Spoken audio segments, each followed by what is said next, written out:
मेरा नाम सरिता है और मैं 23 साल की हूँ। मैं अपनी ग्रेजुएशन की पढ़ाई पूरी कर रही हूँ। हाल ही में मेरे एग्जाम खत्म हुए थे और मैं छुट्टियां बिता रही थी।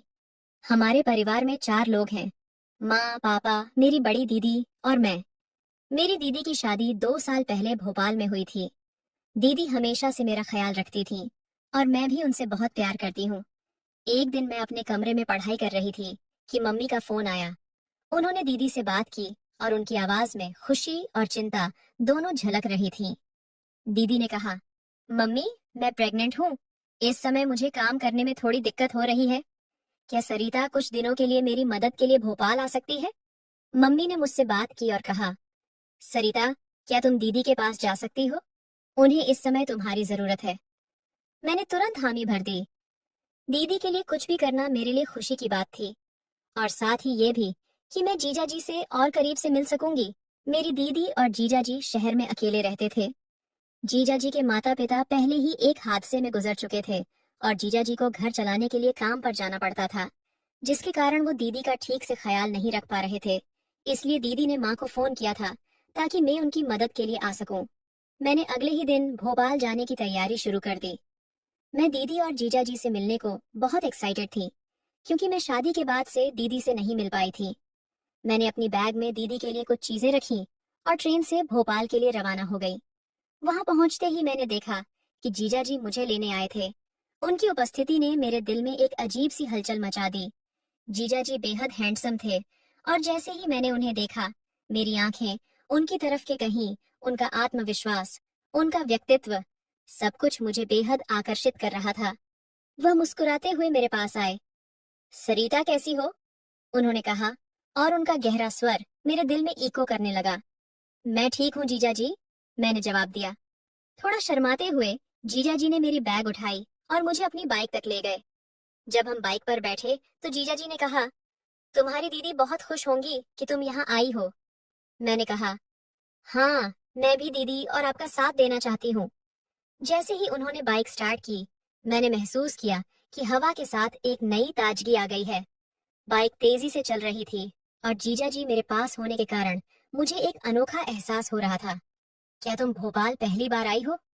उन्होंने पूछा।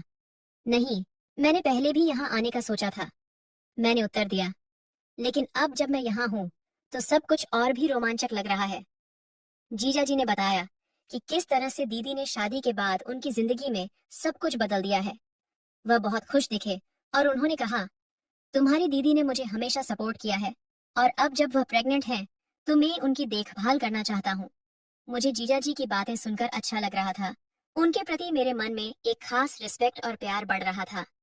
जब हम घर पहुंचे तो बाइक की आवाज सुनकर दीदी तुरंत बाहर आई और दरवाजा खुला।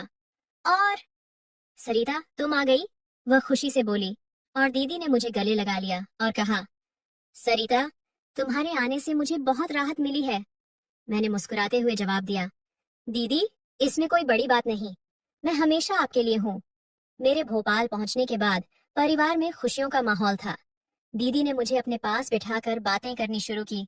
सरिता, तुम यहाँ आने के लिए तैयार हो गई, ये सुनकर मुझे बहुत खुशी हुई। मैं मुस्कुराते हुए कहा, तुम्हारी मदद से मुझे बहुत राहत मिलेगी। मैंने कहा, दीदी, आप चिंता मत करो, मैं यहाँ सब संभाल लूंगी, बस आपको आराम करने की जरूरत है। दीदी ने फिर पूछा, तुम्हारी ट्रेन यात्रा कैसी रही? क्या तुम्हें कोई परेशानी हुई? मैंने कहा, नहीं दीदी, सब ठीक रहा। मैंने ट्रेन में किसी से बात नहीं की, बस बाहर की दुनिया देखती रही। दीदी ने हंसते हुए कहा, अरे, तुम तो बस अपनी सुंदरता में खोई रहती होगी। जब दीदी खाना बनाने के लिए रसोई में जाने लगी तो मैंने उन्हें रोका और कहा, दीदी, मैं आज से सब संभाल लूंगी, आप आराम करिए। फिर मैंने रसोई में जाकर सबके लिए खाना बनाने की तैयारी की। चावल, दाल और सब्जियां इस बार मैंने खुद बनाई। मैंने सोचा, यहाँ आकर मुझे सिर्फ दीदी और जीजा जी का ख्याल नहीं रखना है, बल्कि उनके लिए अच्छा खाना भी बनाना है। खाने की खुशबू पूरे घर में फैल गई। जब दीदी और जीजाजी ने खाना चखा तो उनके चेहरे पर सुधार आया। वाह सरिता, तुमने तो कमाल कर दिया, जीजाजी ने कहा। यह तो बहुत स्वादिष्ट है। जीजाजी की बात सुनकर मुझे बहुत खुशी हुई और मैंने कहा, धन्यवाद। जीजाजी ने और भी बेहतर बनाने की कोशिश करूंगी। हम सब ने खाना खा लिया और साथ में बैठकर बातें करने लगे। रात हो चुकी थी और सभी थकावट से चूर हो गए थे। जीजा जी के घर में सिर्फ एक ही रूम था, क्योंकि वह दोनों अकेले ही रहते थे। जीजा जी ने कहा, तुम दोनों कमरे में सो जाओ, मैं यहाँ सोफे पर सो जाता हूँ। फिर मैं और दीदी कमरे में सोने चले गए। सुबह के समय जब दीदी जल्दी उठकर टहलने चली गई तो मैं कमरे में अकेली सो रही थी। अचानक जीजा जी बिना कुछ कहे कमरे के अंदर आ गए। उन्होंने बिना सोचे समझे ब्लैंकेट में घुस गए और नींद में बड़बड़ाते हुए कहा, सुमन, सर्दी ज्यादा है। जीजा जी ने मुझे दीदी समझकर अपनी बाहों में भर लिया। मेरे दिल की धड़कनें तेज हो गईं। मैंने पहली बार किसी मर्द के स्पर्श को महसूस किया था। मुझे समझ में नहीं आ रहा था कि मैं क्या करूं। अगर दीदी ने हमें इस तरह देख लिया तो कुछ गलत न सोच लें। इस डर से मैंने जीजा जी को उठाने की कोशिश की, लेकिन जीजा जी तो उठने का नाम ही नहीं ले रहे थे। थोड़ी देर तक मैं वैसे ही लेती रही। धीरे धीरे मुझे महसूस हुआ कि जीजा जी का स्पर्श मुझे अच्छा लग रहा है। उस ठंडी के मौसम में भी मुझे गर्माहट का अनुभव हो रहा था। मैं बिना कुछ कहे लेटी रही और उनके स्पर्श का आनंद लेती रही। थोड़ी देर बाद मेरे मन में दीदी का ख्याल आया और मुझे लगा कि यह गलत है। मैं जैसे तैसे करके बेड से खिसक गई और बाहर जाकर सोफे पर लेट गई। थोड़ी देर बाद दीदी ने मुझे उठाया और चाय दी। जीजा जी तब तक अपने ऑफिस निकल गए थे। मैंने जल्दी से चाय पी और फ्रेश होने चली गई। फिर मैंने और दीदी ने मिलकर घर का सारा काम संभाल लिया। लेकिन काम करते करते मेरे मन में सुबह का ख्याल ही चलता रहा। मुझे लगा ये केवल आज के लिए ही था। लेकिन अगली सुबह जीजा जी फिर कमरे में आ गए और मुझे दीदी समझ लिया। अब धीरे धीरे मुझे भी अच्छा लगने लगा था। मैं भी जीजा जी के स्पर्श का सुख लेकर उनसे अलग हो जाती थी। इसी तरह 2 हफ्ते गुजर गए। एक दिन मैंने अपनी दीदी से बात की और उनसे कहा, दीदी, मुझे कुछ कपड़ों की शॉपिंग करने जाना है। मैंने उन्हें बताया कि कुछ नए कपड़ों की जरूरत है और मुझे कुछ समय से यह बात सोचने का मौका नहीं मिला। दीदी मेरे मन की बात समझ गई और वह इस बारे में सहमत हो गई। शाम को जब मेरे जीजा जी ऑफिस से घर आए, दीदी ने उनसे इस विषय में बात की। उन्होंने जीजा जी से कहा, आज सरिता ने मुझे बताया है कि वह कुछ कपड़ों की शॉपिंग करना चाहती है। क्या आप कुछ समय निकाल सकते हैं? दीदी की बात सुनकर जीजा जी मुस्कुराए और फिर उन्होंने कहा, कोई बात नहीं, मैं कल ऑफिस से छुट्टी ले लूंगा। जीजा जी की बात सुनकर मुझे बहुत खुशी हुई। अगली सुबह 10 बजे मैं और जीजा जी शॉपिंग के लिए निकलने को तैयार हो रहे थे, तो मैंने सोचा कि मुझे इस खास दिन के लिए कुछ खास पहनना चाहिए। मैंने अपनी पसंदीदा नीले रंग की जीन्स और एक सफेद टॉप पहना। टॉप पर थोड़े से फूलों के डिजाइन थे जो मुझे बहुत पसंद है।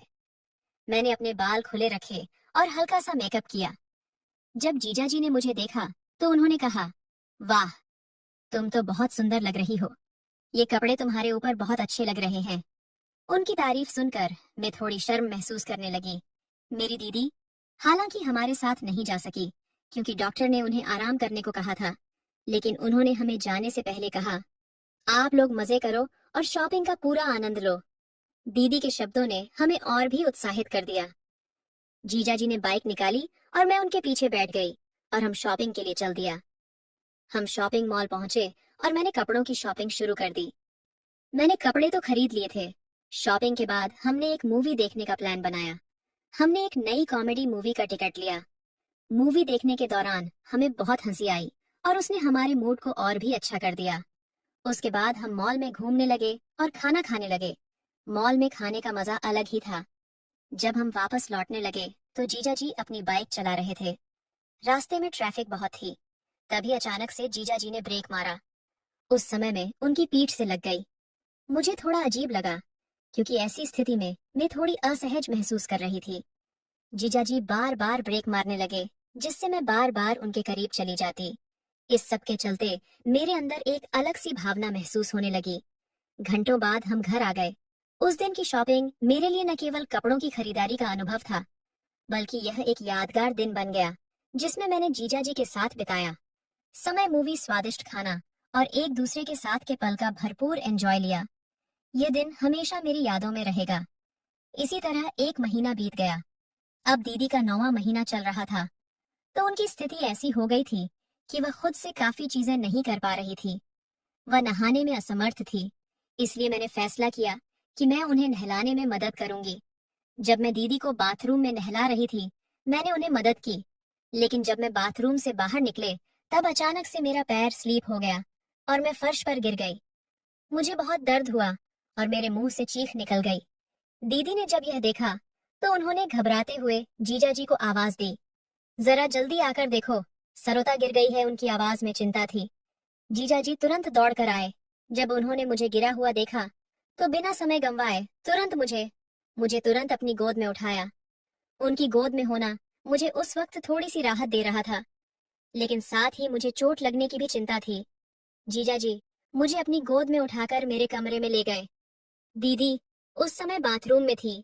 मेरी कमर में बहुत जोर से चोट लगी थी, जिससे दर्द हो रहा था। जीजा जी ने मुझे संभालते हुए धीरे धीरे ले जाया था, ताकि मैं ज्यादा असुविधा महसूस ना करो। जब हम कमरे में पहुंचे तो उन्होंने मुझे बिस्तर पर लेटा दिया। मुझे बहुत दर्द हो रहा था। जब जीजा जी ने देखा कि मैं दर्द में हूँ तो उन्होंने तुरंत कहा, मैं सुमन को भेजता हूँ, वो तुम्हें दर्द की क्रीम लगा देगी। लेकिन दीदी अभी भी बाथरूम में थी और उस समय मुझे लगा कि इंतजार नहीं कर पाऊंगी। मैंने जीजा जी से कहा, जीजा जी दर्द बहुत है, आप ही थोड़ी सी क्रीम लगा दीजिए। उनकी आंखों में एक क्षण के लिए संकोच देखा गया, लेकिन उन्होंने मेरी मदद करने का मन बना लिया। उन्होंने क्रीम उठाई और मेरी कमर पर लगाना शुरू किया। जैसे ही उन्होंने मेरी कमर पर क्रीम लगाई, मुझे थोड़ा सा आराम मिला, लेकिन दर्द की तीव्रता अब भी बनी हुई थी। उस पल का एहसास एक अलग तरह का था। जीजा जी धीरे धीरे क्रीम लगा रहे थे। मुझे दर्द हो रहा था। इस वजह से मेरे मुंह से थोड़ी थोड़ी आवाजें निकल रही थीं। अगर इस हालत में मुझे कोई देखता तो पक्का वह अपना होश खो देता। जीजा जी ने भी शायद अपना संयम तोड़ दिया था। उनकी आंखों में गहरी चिंता के साथ साथ कुछ और भी था। शायद वह भी स्थिति में असहज महसूस कर रहे थे। उनकी नजरें एक झिझक के साथ मेरी ओर देख रही थी, जैसे वह मुझसे कुछ कहना चाहते हो। उनकी आंखों में मेरे प्रति एक झलक थी जो शायद मेरे लिए भी असहजता उत्पन्न कर रही थी। वह मेरी ओर घूर रहे थे, मानो वह मुझे सिर्फ एक सहायता के रूप में न देखकर कुछ और ही समझ रहे हो। इस स्थिति ने मुझे और भी असहज कर दिया। उस पल में मेरा दिल तेजी से धड़क रहा था। मुझे ये समझ नहीं आ रहा था कि इस स्थिति का सामना कैसे करूं। मुझे थोड़ी चिंता होने लगी कि क्या यह सब सही है या नहीं। उसके बावजूद मैं महसूस कर रही थी कि जीजा जी का स्पर्श मुझे एक अलग ही तरह का सुकून दे रहा था। अब मुझे भी ध्यान न रहा और मैंने जीजा जी को अपनी तरफ खींच लिया। इतने दिनों से मेरे अंदर